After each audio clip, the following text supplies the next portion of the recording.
Estamos en una época o vivimos unos tiempos donde se habla mucho de la frase de estar activos. Hay que estar activos.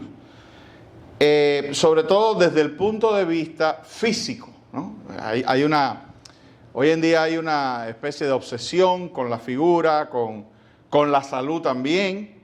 Y como remedio, tanto para el aspecto físico como para la salud, la gente te dice, oye, lo que tienes que estar activo, tienes que hacer ejercicio, tienes que caminar, tienes que correr, etcétera, ¿no? Y pues yo quiero hoy hablar de otro tipo de actividad también saludable o más saludable que la actividad física. Y noten que yo no digo que hacer ejercicio no sea bueno, al contrario, y exhorto a todo el que tenga el tiempo y la voluntad que lo pueda hacer. Yo sé que ustedes conocen, quizás algunos conocen ese texto que dice que el ejercicio físico para nada aprovecha. Pero yo recuerdo que había un pastor, mi esposa tiene razón, dice, el ejercicio físico para poco aprovecha, es como dice, para poco aprovecha. Pero yo recuerdo un pastor que decía, para poco aprovecha, pero para lo que aprovecha es bueno, ¿verdad? Sí, y es cierto. Él interpretaba porque cualquiera puede agarrarse a ese texto y decir, bueno, Dios no está en esto de los ejercicios, ¿para qué voy a hacer ejercicio? Si en definitiva el ejercicio físico para poco aprovecha, dice para poco, pero aprovecha, ¿no? Para lo que aprovecha, aprovecha, valga la redundancia. Pero yo quiero hablar de estar activos espiritualmente, y ese ejercicio sí aprovecha, completo, aprovecha para todo, ¿verdad? El estar activo espiritualmente.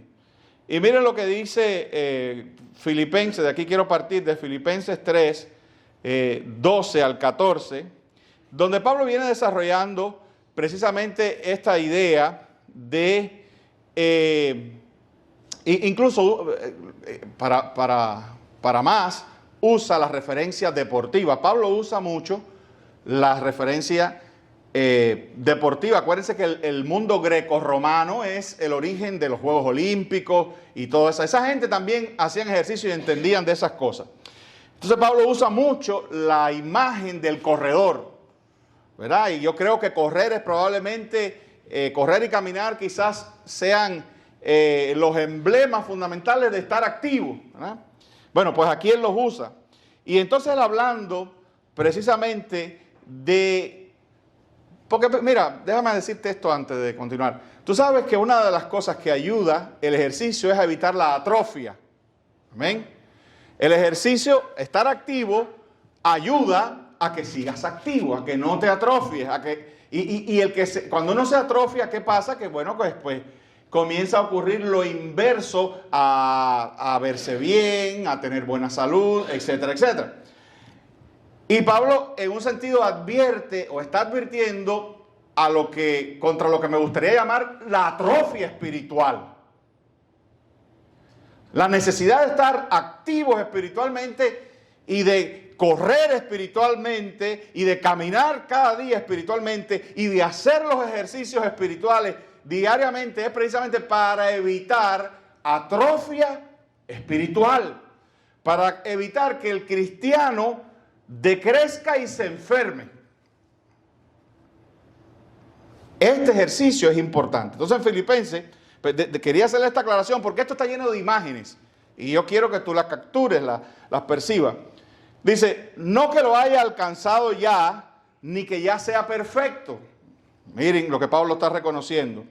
Sino que prosigo por ver si logro asir, ese asir es de agarrarse, asir aquello por lo cual fui también asido por Cristo Jesús. Entonces dice, hermano, yo mismo no pretendo haberlo alcanzado ya, esa perfección, ese estado de suprema impecabilidad, pero una cosa hago, olvidando ciertamente lo que queda atrás y extendiéndome a lo que está delante, prosigo a la meta, ¿verdad? Está activo Pablo, ¿no? Sigue activo rumbo a la meta, al premio del supremo llamamiento de Dios en Cristo Jesús, que es la vida eterna. Entonces, la vida del cristiano, desde que es convertido hasta que se encuentre con Cristo, es una vida de actividad, de seguir hacia adelante, de seguir empujando, ¿verdad?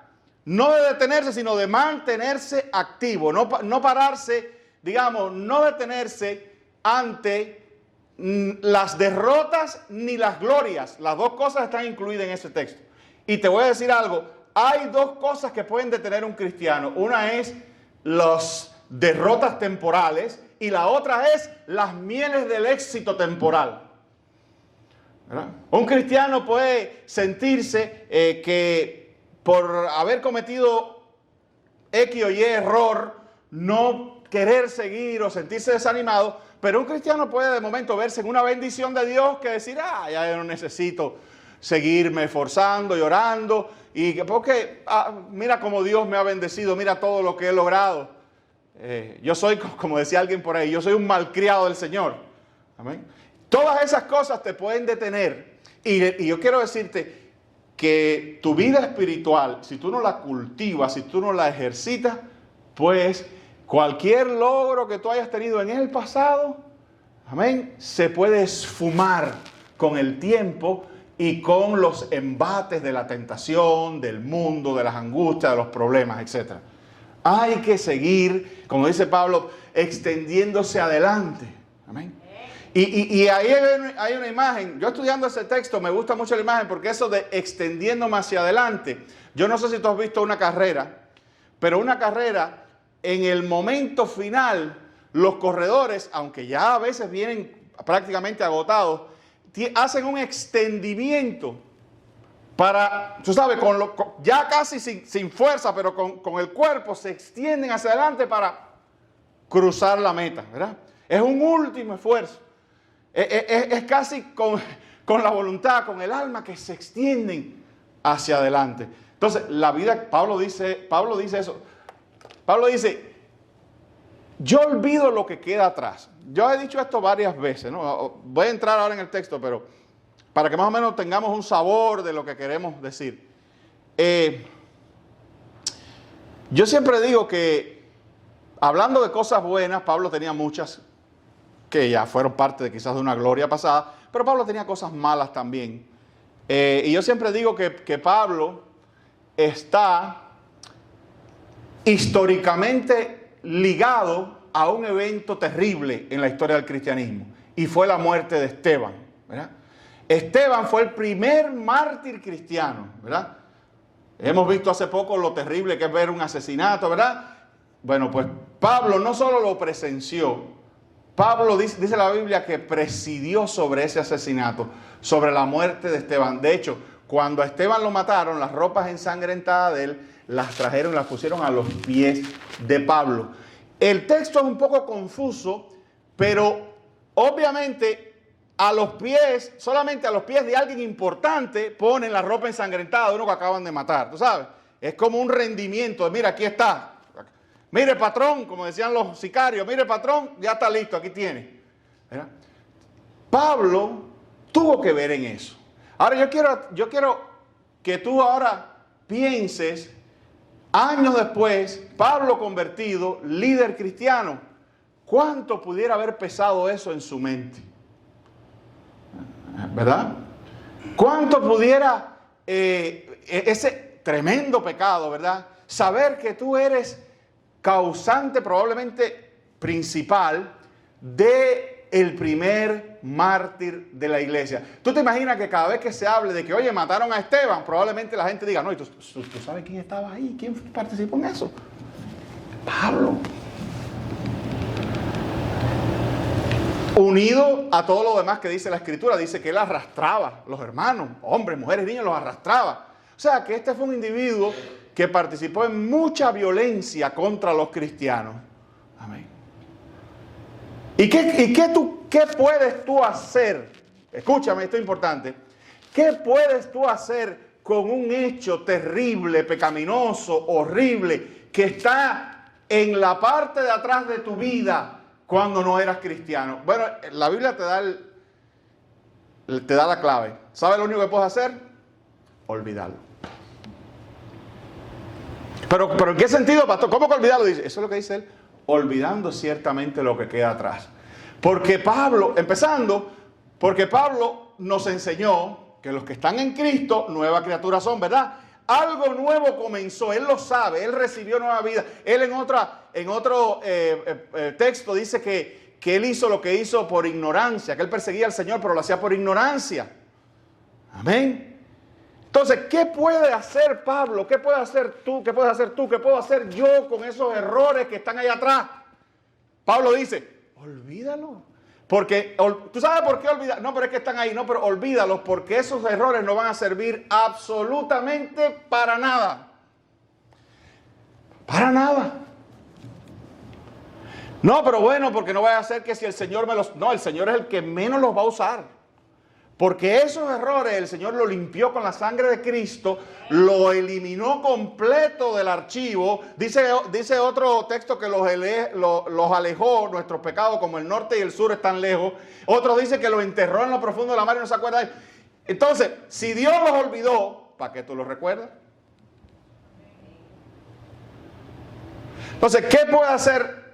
Y ellos, y lo otro que Pablo dice, ellos no pueden hacer, no dejes ni que los recuerdos de esos errores, ni que otra gente te los traiga a colación, detengan que tú sigas haciendo lo que tienes. Mantente activo. Este es el título, es más, aquí va. Estar activos, de eso se trata. Mantente activo.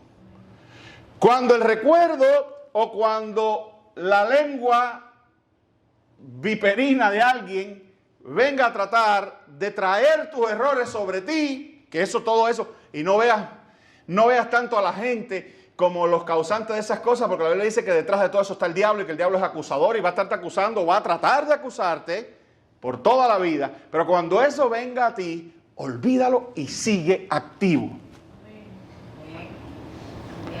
¿Verdad? No dejes que nadie ni nada detenga tu carrera, tu marcha cristiana, ¿verdad? Tu esfuerzo espiritual en esta vida, al contrario. Porque mira, a veces, tanto los recuerdos como el actuar de la gente, etcétera, etcétera, lo que van a tratar es precisamente de que tú no has visto como a veces, cuando tú quieres comenzar una rutina de ejercicio, y tú dices, no, yo voy a hacer un plan de que ahora yo me voy a ir todos los días después del trabajo a las 4, me voy a ir para el gimnasio, voy a hacer ejercicio.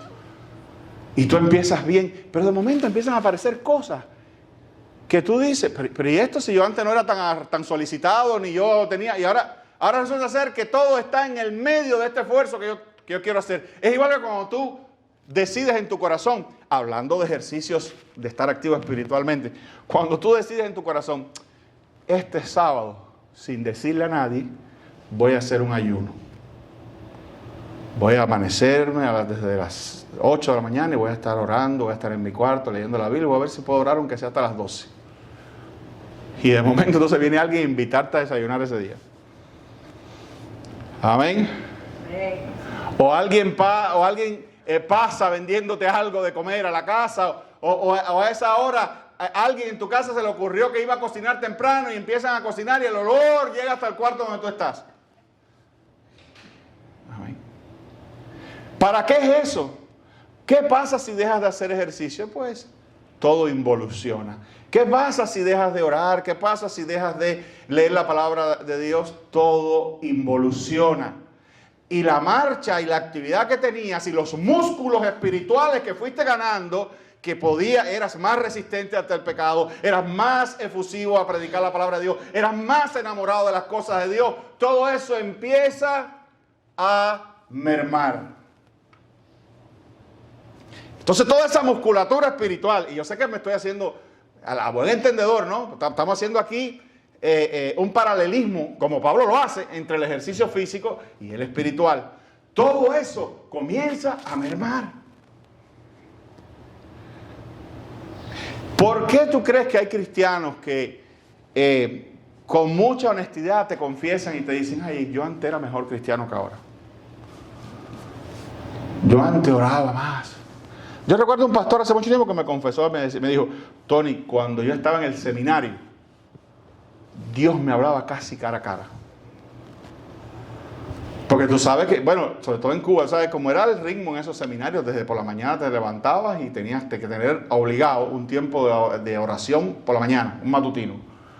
Y en ese matutino era oración de rodillas ahí y después la palabra de Dios. Y después salías e ibas para las clases. Acuérdense que los seminarios allá no son como los de aquí, los seminarios allá eran internados, eran becados y todo eso, con malísima comida, en pobres instalaciones y todo eso, como el seminario de Santiago de Cuba, el seminario bautista. Y entonces allí ibas. Y salías por la tarde y a almorzar un ratico, quizás jugar pelota, lo que sea, pero después ellos tenían como un huerto, una finca allá atrás, después ir a trabajar al huerto ese, en el nombre del Señor y cantando canciones. Y después por la tarde, cultos por la noche, todos los días, y a predicar uno de ellos. O sea, estaban tan sumergidos. Por eso salían de ahí, salían como gigantes. Pero ese era el entrenamiento. Y uno de los desafíos más grandes que tiene un deportista es cuando sale de la rutina del alto rendimiento y va para la calle, mantenerse activo. Por eso a veces tú ves deportistas retirados que tenían un cuerpo escultural y después a los 4 o 5 años de retirado se atrofiaron. Amén. Entonces mantente activo espiritualmente. Amén. Amén, querido. Amén. Mira, déjame decirte un aperitivo de mantenerte, importante en mantenerte activo. Fíjate que el apóstol Pablo reconoce con humildad que aún no alcanzó la perfección final.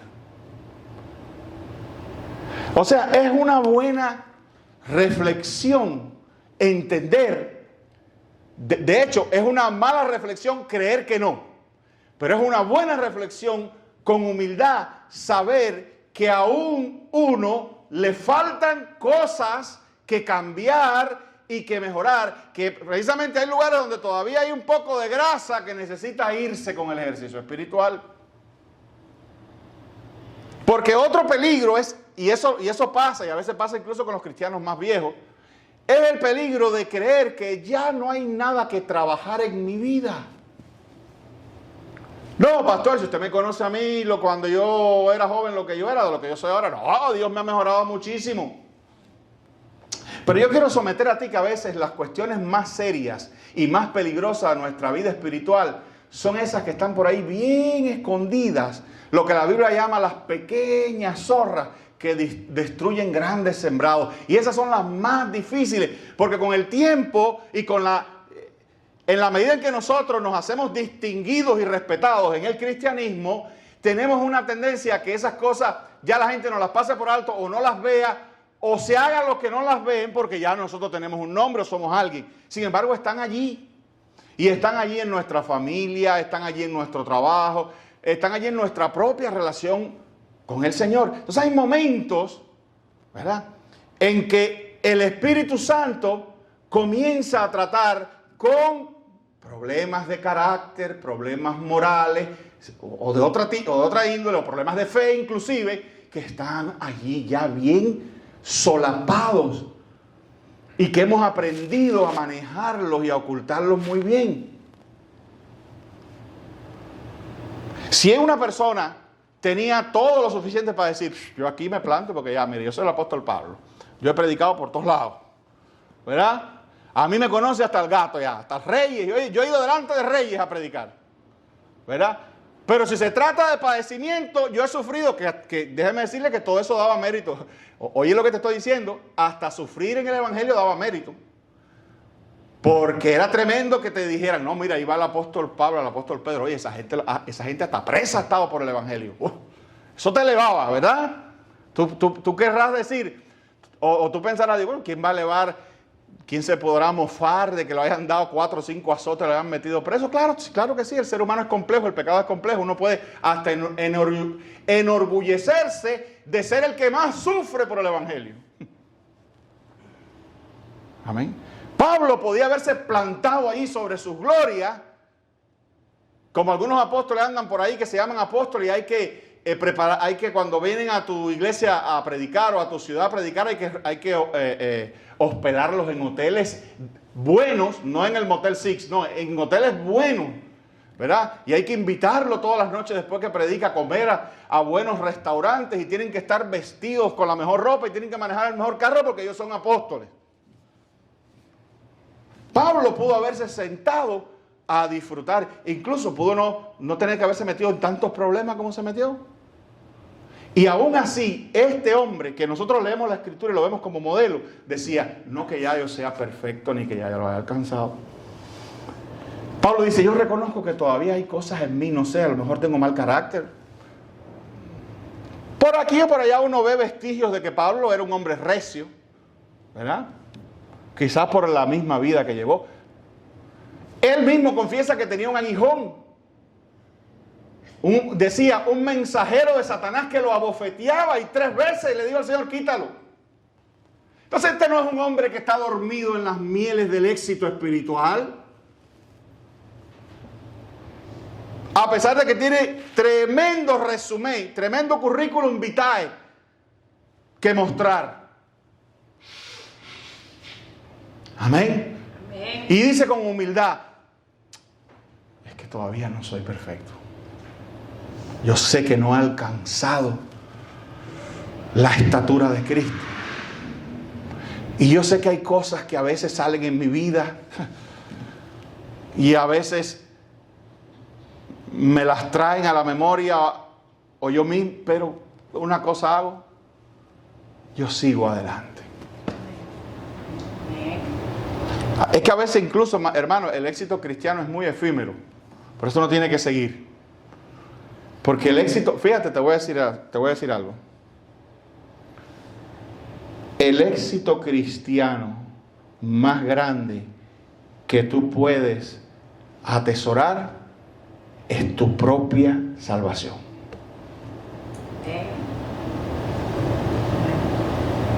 El logro más grande es tu propia vida. Amén. De nada sirve. Tú puedes llevar 100 gente al evangelio y puedes ser el más trabajador o la más trabajadora en las cosas de Dios, pero si tú descuidas tu vida espiritual, si no te aseguras, fíjate que delante del Señor van a llegar algunos que se creyeron que porque habían hecho 3 o 4 cosas ya debían entrar. No se preocuparon de ellos, quizás se preocuparon de otros, de ellos no. Cristo les llama a ellos hacedores de maldad. Pero ellos hicieron cosas por otra gente. Dicen, en tu nombre hicimos esto, Señor, en tu nombre hicimos aquello y lo demás allá. Es un texto. Y lo demás allá, y dice que Cristo le dijo, apartados de mí, hacedores de maldad, nunca os conocí. Les llama hacedores de maldad. ¿Y dónde hicieron la maldad? Se la hicieron ellos mismos probablemente. Se autoengañaron. Creyeron que con aprenderse las 3 o 4 cosas que se hacen más o menos a la vista de un cristiano, ir a la iglesia, aprenderse una buena oración elocuente, ir por ahí a visitar a los hermanitos, limpiar la hierba de la iglesia cuando hacía falta, no, ya, olvídate.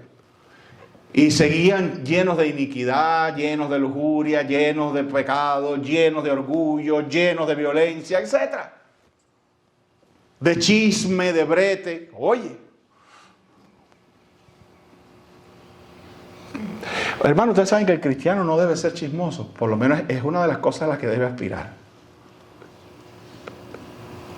¡Ay, qué silencio! Pastor, ¿cómo es eso? ¿Usted cree que, pastor, un chisme, hablar mal de un hermano, eso no es tanto como, digamos, fornicar? No, eso es pecado también. ¡Ay, pero es que a mí me gusta hablar y hablar de más! Pues pide, esa es una de estas zorritas que yo estoy hablando. Porque un día nos mete en un gran problema o un día nos lleva a lastimar, y de hecho a lo mejor ya lo estamos haciendo sin querer, estamos lastimando hermanos con nuestra lengua, lo que pasa es que no los aguantan. Amén. Amén. Amén. Bueno, sin embargo, Pablo era humilde y no se queda estancado, sino que vive como un corredor en una carrera con la mirada fija en Cristo, olvidando el pasado y avanzando hacia el futuro. Acuérdate esto, que no se te olvide. Si algo te recuerdas de este mensaje es: aprende a olvidar aquello que la sangre de Cristo ya borró y sacó de existencia. Tú te das cuenta, hermano, que tus pecados pasados no existen. ¿Cómo te vas a decir que no existen si yo lo hice? No, no existen en ningún lugar. Por eso te digo, con ellos no vas a poder hacer nada.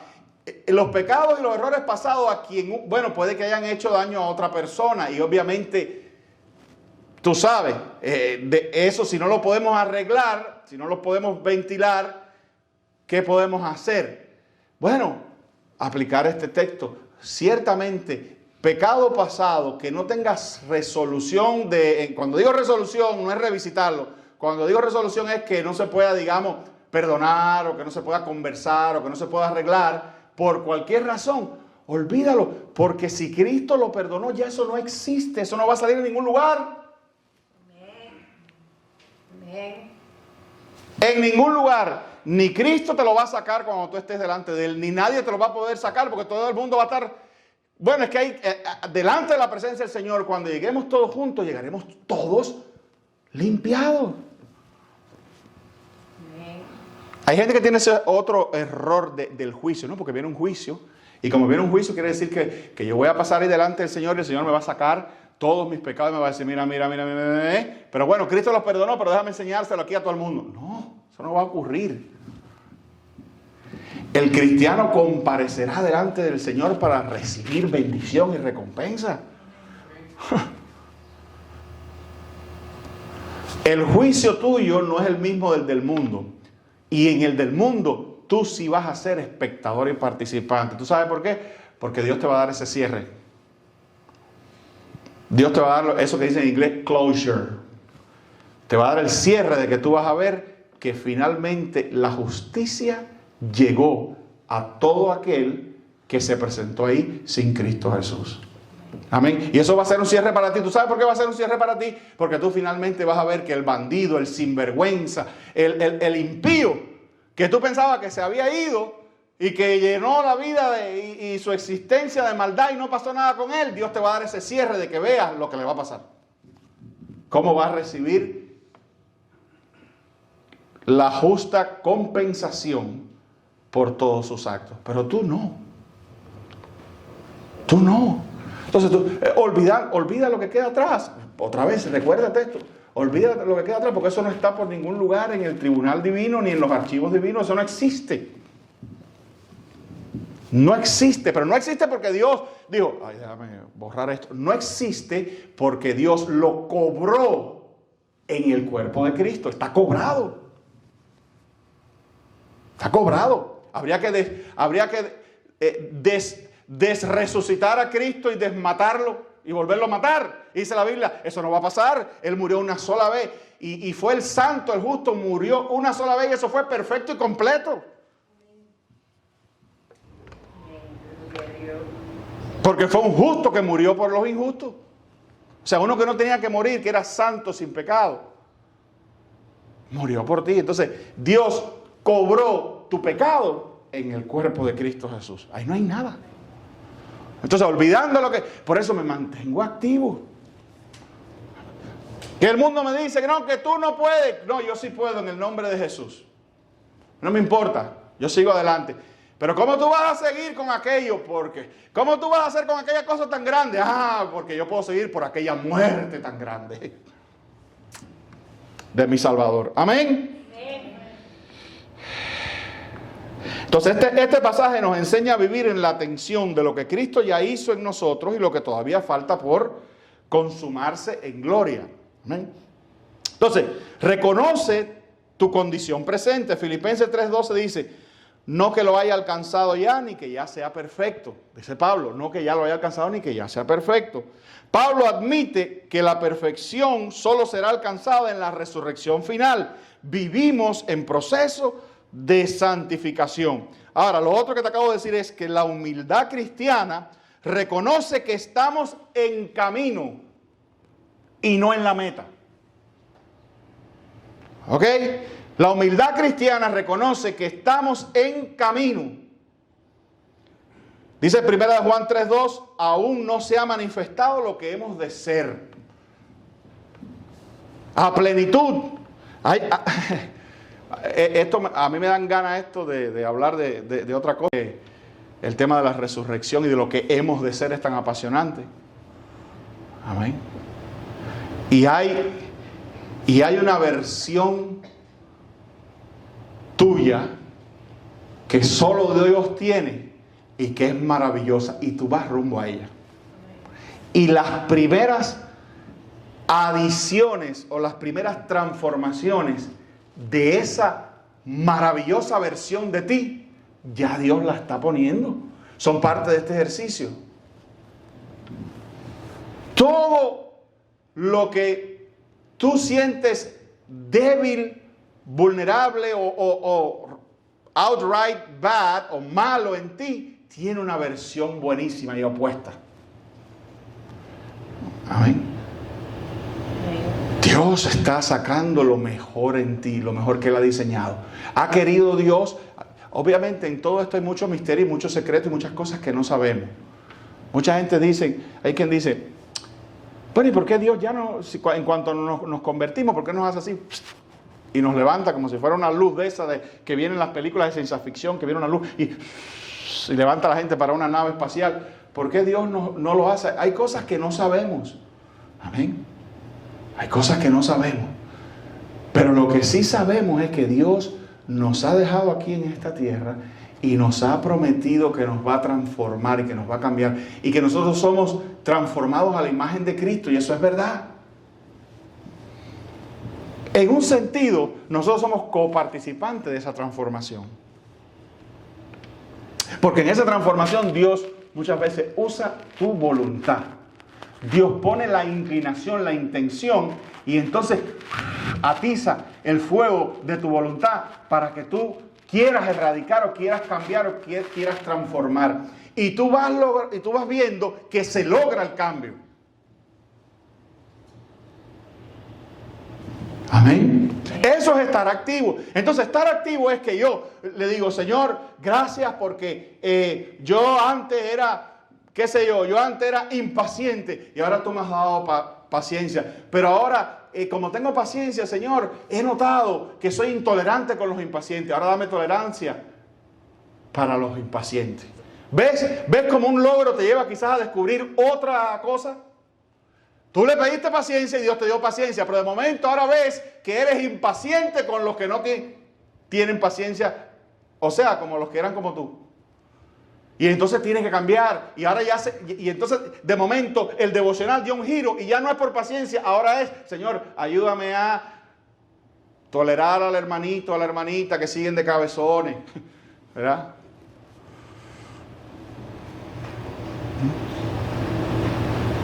Amén.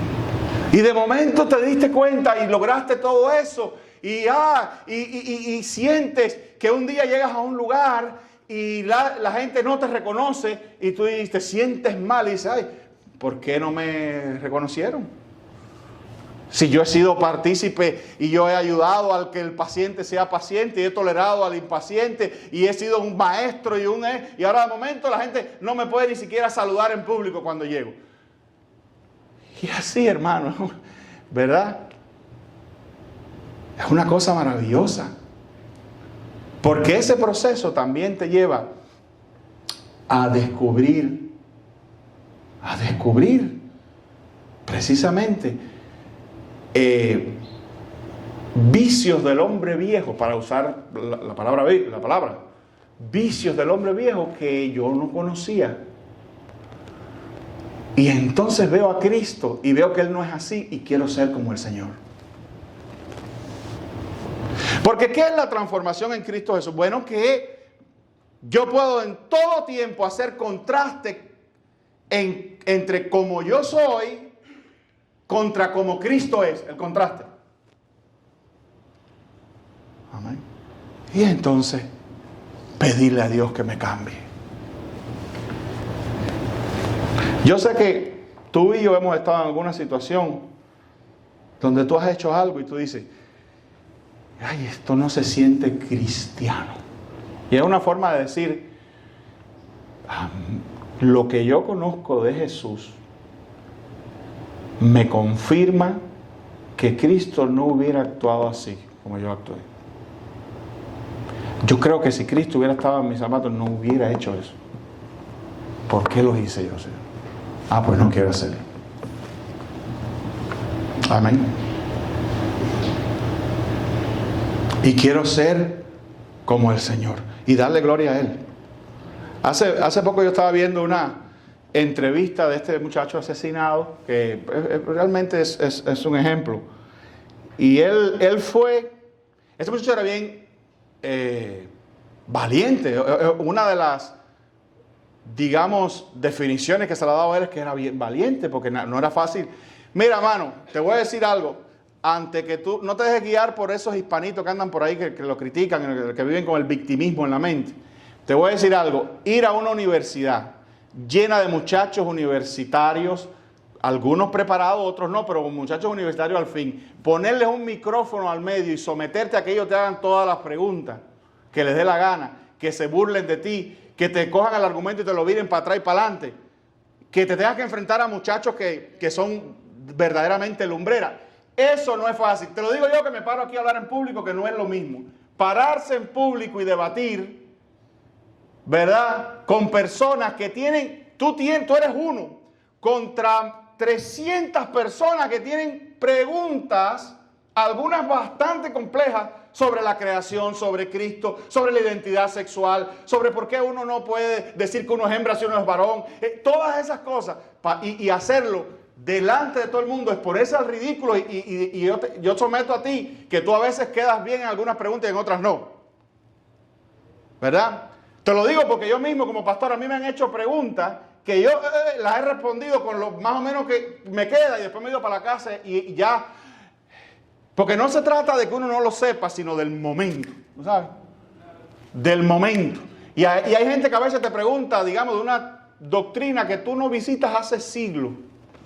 Y tú tienes el conocimiento ahí, pero en ese momento tú no tienes la capacidad de dar una respuesta contundente, buena. Y a veces yo me he ido para la casa y he dicho, ay, pero ¿por qué respondí eso si tenía otros argumentos? Y la Biblia misma. Eso no es fácil. Pero voy a la historia. Y él era una gente muy valiente. Él se metió en un podcast que hay aquí de conservadores, que se llama, creo que se llama The Whatever Podcast, me parece.